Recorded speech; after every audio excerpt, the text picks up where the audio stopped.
नमस्कार, बहुत स्वागत आपका न्यूज 18 राजस्थान में। बात अंता के रण की। अंता उपचुनाव के लिए मतदान जारी है और अब तक 29.86% मतदान हो चुका है।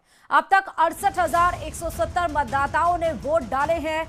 268 मतदान केंद्रों पर वोट डाले गए हैं, मतलब वोट डाले जा रहे हैं। वहीं 2,28,264 मतदाता वोट करेंगे। 268 मतदान केंद्रों पर लगातार सुबह 7 बजे से वोट डाले जा रहे हैं। 2,28,264 मतदाता आज सभी प्रत्याशियों के भाग्य का फैसला ईवीएम में कैद करेंगे शाम 6 बजे तक। बीजेपी प्रत्याशी मोरपाल सुमन ने तिस्ताया में अपने मतदान दिया और वहीं पोलिंग बूथ पर सुरक्षा को लेकर पुख्ता इंतजाम भी किए गए हैं। बता दें कि आज वोटिंग है, तो वहीं 14 नवंबर को न्यूज 18 पर सबसे तेज नतीजे भी आपको हम दिखाएंगे। लेकिन इसके पहले अंता के रण की हम बात करते हैं, जहां आप देखिए कि अंता से जहां बीजेपी की तरफ से मोरपाल सुमन, कांग्रेस की तरफ से प्रमोद जैन भाया, तो निर्दलीय प्रत्याशी नरेश मीणा अपने अपने सबके वादे, अपने अपने सबके काम। 2 बार अगर कांग्रेस ने यहां पर अपना जड़ जमाया, जहां हाड़ौती में अगर राजे परिवार का दबदबा माना जाता है, तो वहीं हाड़ौती में कांग्रेस के बड़े नेता के तौर पर प्रमोद जैन भाया को भी माना जाता है। तो वहीं अगर कांग्रेस ने 2 बार अपना जड़ जमाया है, तो बीजेपी भी पीछे नहीं रही है। 2 बार बीजेपी भी यहां से जीती है परसिमन के बाद से। तो वहीं निर्दलीय प्रत्याशी के तौर पर खड़े हुए नरेश मीणा, वो दोनों का खेल बिगाड़ने के लिए तैयार है, ऐसा कांग्रेस कह रही है। वहीं बीजेपी कह रही है कि कांग्रेस का खेल नरेश मीणा के वोट बिगाड़ सकते हैं। अब देखना होगा कि कौन किसका खेल बिगाड़ता है। 14 तारीख को ये साफ हो जाएगा। लेकिन इतने दिनों का जो होमवर्क चल रहा था, आज एग्जाम है और रिजल्ट का दिन 14 तारीख बताया जा रहा है। जी हाँ, हम आपको अलग अलग पोलिंग बूथ से आप देखिए कि जो लोग अपने मताधिकार का प्रयोग कर रहे हैं। एक तरफ 3 तो वैसे अगर आप देखें तो डिसाइडिंग फैक्टर्स माने जाते हैं, चाहे वो माली समाज हो, चाहे वो धाकड़ समाज हो, चाहे वो मीणा समाज हो। लेकिन अंता में ये भी माना जाता है विशेषज्ञों के द्वारा, राजनीतिक जानकारों के द्वारा कि यहाँ पर व्यापारी और जो किसान है वो जीत के निर्णायक की भूमिका में नजर आते हैं।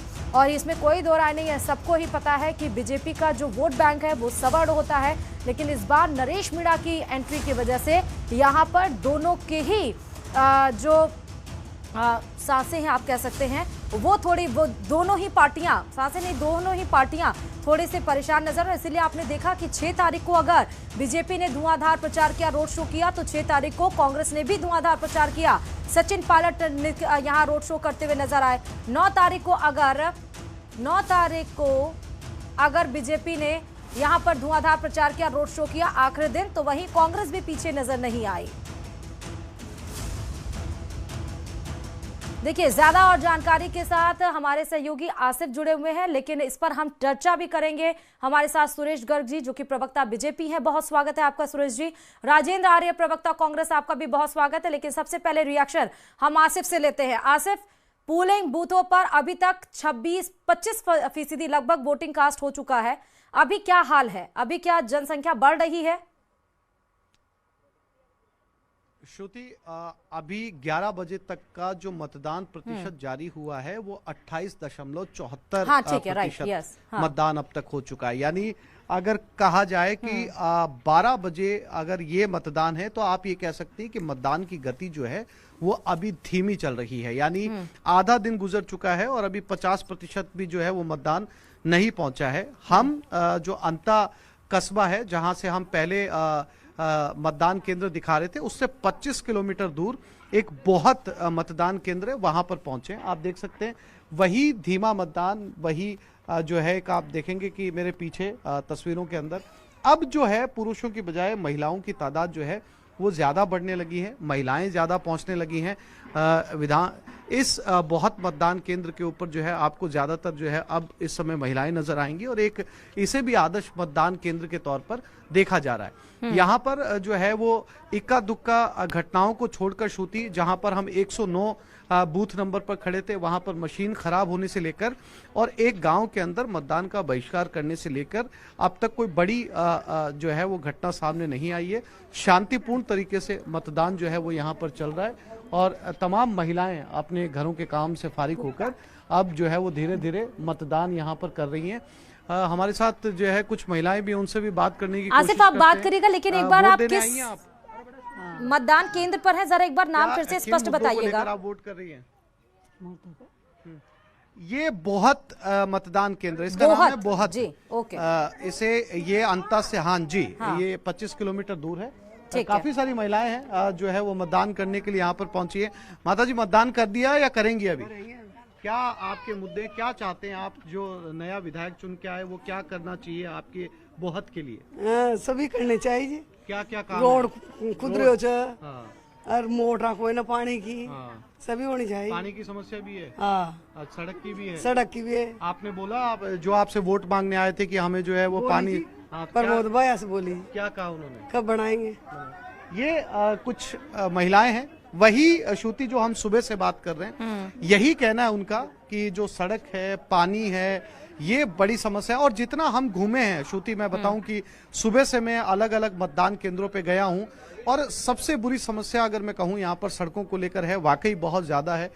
सड़कें बहुत अच्छी स्थिति में है नहीं, तो लिहाजा सभी जो हैं वो यहाँ पर सड़क की मांग करते हुए, और जो शहरी क्षेत्र है यानी जो कस्बे वाला क्षेत्र है उसमें जो महिलाएं हैं या जो पुरुष हैं वो रोजगार को लेकर यहाँ पर बात कर रहे हैं। लेकिन हम श्रुति मतदान प्रतिशत की तरफ एक बार फिर से लौटते हैं। मतदान प्रतिशत 12 बजे तक का अगर 28% ही हुआ है तो ये बता रहा है कि जितने दौरे यहाँ पर हुए हैं, जितनी कैंपेनिंग यहाँ पर हुई है, जितने बड़े चेहरे यहाँ पर आए हैं, बहुत ज्यादा उनका असर ग्राउंड पर जो है दिखाई नहीं दे रहा। अगर उनकी अपील का असर अगर होता तो अभी तक 50% के तक या 50% को क्रॉस कर चुका होता मतदान, लेकिन बहुत धीमी गति से मतदान जो है वो चल रहा है। श्रुति, ठीक है, आसिफ मैं आपके पास लौटूंगी।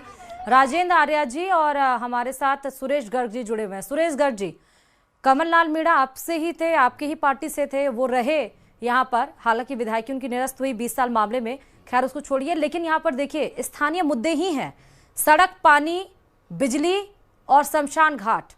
इसको लेकर सांकली में तो आप सोचिए कि मतदान का बहिष्कार भी किया गया। सुरेश गर्ग जी,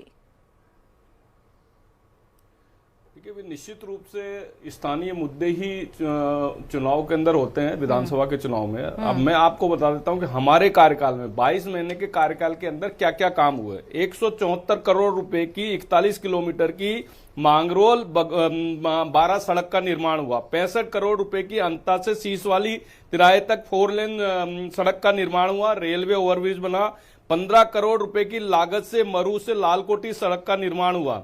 विधानसभा क्षेत्र की 25 किलोमीटर लंबाई की मिसिंग लिंक परियोजना, दाई मुख्य नहर की 38 किलोमीटर को मतलब पक्का बनाने के 300 करोड़ रुपए के कार्य जारी हुए।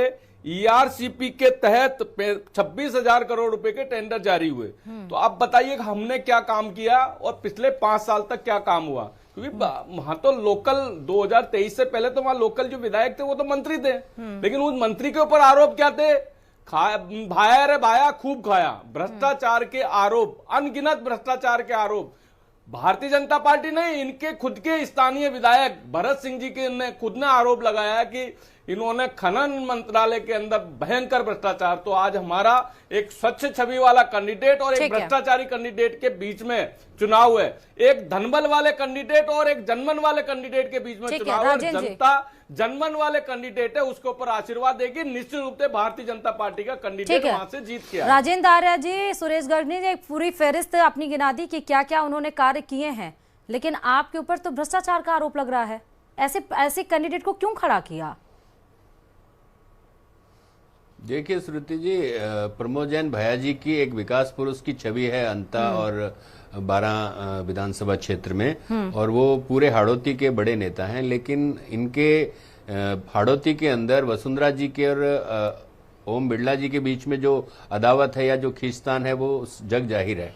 और रही बात इसकी कि आपने जैसा बताया कि व्यापारी और किसान फैसला करेंगे, तो आप निश्चित मान के चलिए कि जब किसानों के साथ जिस तरीके का आज किसान हमारा बुरी तरीके से परेशान है, जिस तरीके से अतिवृष्टि के अंदर हमारे किसानों ने अपनी कीमती फसलों को खोया, जिस तरीके से खेत उनके डूब गए और वो जो नुकसान हुआ, और उसके बाद में फसल बीमा का जो धोखाधड़ी हुई, करोड़ों रुपए के बीमा क्लेम। मैं राजेंद्र जी माफी के साथ आपको रोकना चाहूंगी। प्रधान